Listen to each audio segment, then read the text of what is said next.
নমস্কার, রান্নাঘরের মহড়াতে তোমাদের সবাইকে স্বাগত। আজকে একটা মিষ্টি পদ দেখাচ্ছি, নববর্ষ স্পেশাল রাঙা আলু বা মিষ্টি আলুর মালপোয়া। এখানে দেখো দুটো আমি মিষ্টি আলু নিয়েছি, সেদ্ধ করে নিয়েছি। মিষ্টি আলু কিন্তু সেদ্ধ করতে বেশিক্ষণ সময় লাগে না। আমি খুব ভালো করে কিন্তু সেদ্ধ একদম নরম করে সেদ্ধ করে নিয়েছি। এবার আগে একটা বাটি নিয়েছি, নিয়ে এবার মিষ্টি আলুগুলোকে কিন্তু মেখে নেব। আচ্ছা, বাটিতে এবার মিষ্টি আলুটাকে কিন্তু খুব ভালো করে মেখে নেব। এমনভাবে মাখবো যাতে কোনো দানা না থাকে। তো কিন্তু ম্যাশার দিয়েও ম্যাশ করে নিতে পারো। আমি হাত দিয়েই করছি। হাত দিয়ে কিন্তু চটকালে বেশ ভালো হয়, সেজন্য আমি হাত দিয়ে চটকে নিচ্ছি। আর তাছাড়া আমার কাছে ম্যাশার নেইও, সেজন্য আমি কিন্তু হাত দিয়ে চটকে নিচ্ছি। মিষ্টি আলুটা কিন্তু আমি খুব ভালো করে মেখে নিয়েছি।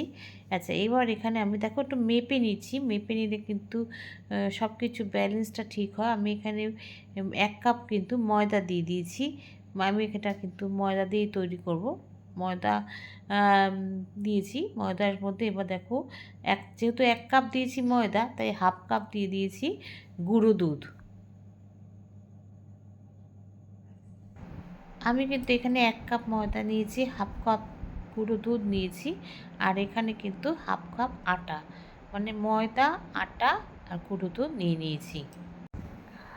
এবার এটা কিন্তু সব কিছু সমানভাবে নিয়ে নিয়েছি। এবার আমি এখানে মাখবো কিন্তু জল দিয়ে না, প্রথমে মাখবো আমি এটাকে দুধ দিয়ে। ঘরে যে দুধ আমরা খাই, লিকুইড দুধ দিয়ে মাখবো।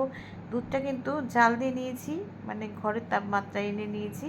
তারপরে এটাকে কিন্তু মাখবো। দেখো আমি 1 কাপ দুধ প্রথমে দিয়ে দিয়েছি।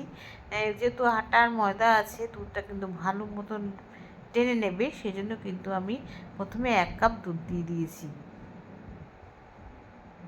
আচ্ছা, 1 কাপ তো দুধ দিয়েছি। 1 কাপ দুধ যেহেতু আটা আর ময়দা, দুধটা কিন্তু টেনে গেছে, তাই আমি এখানে কিন্তু আরও আধ কাপ দুধ দিয়ে দিয়েছি। দিয়ে এবার এটাকেও কিন্তু খুব ভালো করে, মানে খুব পাতলা হবে না, আবার খুব ঘনও না, একদম মাঝামাঝি ময়দাটা মাখাটা হবে। সেজন্য ওইটাকে কিন্তু আরও আধ কাপ দুধ দিয়েছি। এবার এখানে মৌরি দেবো। মুখে পড়লে কিন্তু মালপোয়াতে খেতে খুব ভালো লাগে মৌরি, সেজন্য এবার একটু স্বাদ অনুযায়ী এখানে আমি মৌরি দিয়ে দিলাম। এবার আবার এটাকে ভালো করে মেখে নেব। এবার এটাকে কিন্তু আরও আধ কাপ যে দুধ দিয়েছি তাতে কিন্তু আমি মেখে নিয়েছি। মাখাটা কিন্তু খুব সুন্দর হয়েছে, না পাতলা হয়েছে না ঘন। এবার একটু চিনি দেবো। যেহেতু মিষ্টি আলু দেওয়া আছে, সেজন্য চিনিটা কিন্তু এখানে আমি অল্প পরিমাণে দেবো। দিয়ে এবার এটাকে ভালো করে ফেটিয়ে, এটা কিন্তু চিনিটা গলার অপেক্ষা অবধি থাকতে হবে। চিনিটা গলতে একটু সময় লাগবে এখানে, সেজন্য কিন্তু এখানে চিনিটা খোলার জন্য এটাকে আবার কিছুক্ষণ কিন্তু এটাকে ঢেকে রেখে দিতে হবে, যাতে চিনিটা খুব ভালোভাবে গলে যায় আর মিষ্টিটাও ভালো হয় সেই জন্য। আচ্ছা, এবার দেখো এটাকে আমি ঢাকনা দিয়ে কিছুক্ষণের জন্য কিন্তু ঢেকে রেখে দেবো। ব্যাটারটা তোমাদের গুলে দেখাচ্ছি। দেখো থিকনেসটা খুব পাতলা না কিন্তু আবার খুব ঘনও না, একদম মোটা মাঝারি সাইজ মাপের করে নিয়েছি। মালপোয়াটা কিন্তু আমি সাদা তেলে ভাজবো, তাই কড়াইতে কিন্তু আমি পরিমাণ মতো সাদা তেল দিয়ে দিয়েছি। আচ্ছা, তেলটা গরম হয়েছে কি না সেটা কিন্তু দেখে নিচ্ছি। একটুখানি মালপোয়ার ব্যাটারটা ফেলে, তেলটা কিন্তু গরম হয়ে গেছে। এবার কিন্তু আমি এখানে মালপোয়াগুলোকে আস্তে আস্তে ছেড়ে নেব। মালপোয়াটা কিন্তু খুব মানে মানে চড়া ফ্লেমে কিন্তু না, হাই ফ্লেমে কিন্তু করতে হবে, না করলেই ভালো, তাহলে পুড়ে যাবে। এটাকে মিডিয়াম লোতে কিন্তু মিডিয়াম তাপমাত্রা রেখে এটাকে করতে হবে। গ্যাসটাকে মিডিয়াম আঁচে রেখে দিতে হবে। এবার আস্তে আস্তে চলো ভেজে নিই। আচ্ছা, দেখো মালপোয়াটা কিন্তু এক পাশ ভাজা হয়ে গেছে। এবার আরেকটা পাশ উল্টে দিয়েছি, দিয়ে আর খুব সুন্দর কিন্তু উঠে গেছে কড়াই থেকে, একটু লেগে যায়নি কড়াইতে। এবার এটা কিন্তু আমার হয়ে গেছে। এবার এটাকে আমি তুলে নেব। একটু ধৈর্য ধরে ভাজবে, নাহলে কিন্তু ভেতরটা কাঁচা থেকে যাবে। এবার এটাকে তুলে নিচ্ছি একটা ডিশে, পরে যখন সাজাবো তখন অন্য ডিশে দিয়ে দেবো। এবার আরেকটা কিন্তু ভেজে, একটা তো হয়ে গেছে, এবার আরেকটা ভেজে দেখাই। এবার আবার দিয়ে দিচ্ছি ব্যাটারটা, দিয়ে এবার এটাকে কিন্তু আস্তে লো ফ্লেম থেকে লো টু হাই ফ্লেমের দিকে কিন্তু রান্নাটা করতে হবে। আচ্ছা, আরেকটা দিয়ে দিয়েছি মালপোয়া। এবারে এটার আরেকটা পাশ দেখো কি সুন্দর, নিচটা কিন্তু ছেদে উঠে এসেছে। আমি কিন্তু কিছু ব্যবহার করিনি।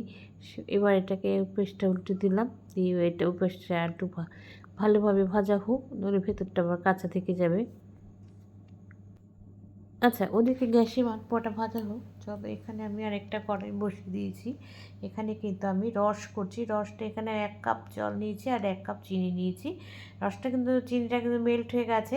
এবার আমি এখানে কয়েকটা কেশর দিয়ে দিচ্ছি। কেশরটা ছিল ঘরে, তাই মধ্যে একদম ভুলে গেছিলাম। কয়েকটা কেশর দিয়ে দিচ্ছি। আচ্ছা, রসটা দেখো আমার কিন্তু জাল হয়ে গেছে, বেশ অনেকটাই। খুব ঘন করবো না, কিন্তু আবার খুব পাতলাও না।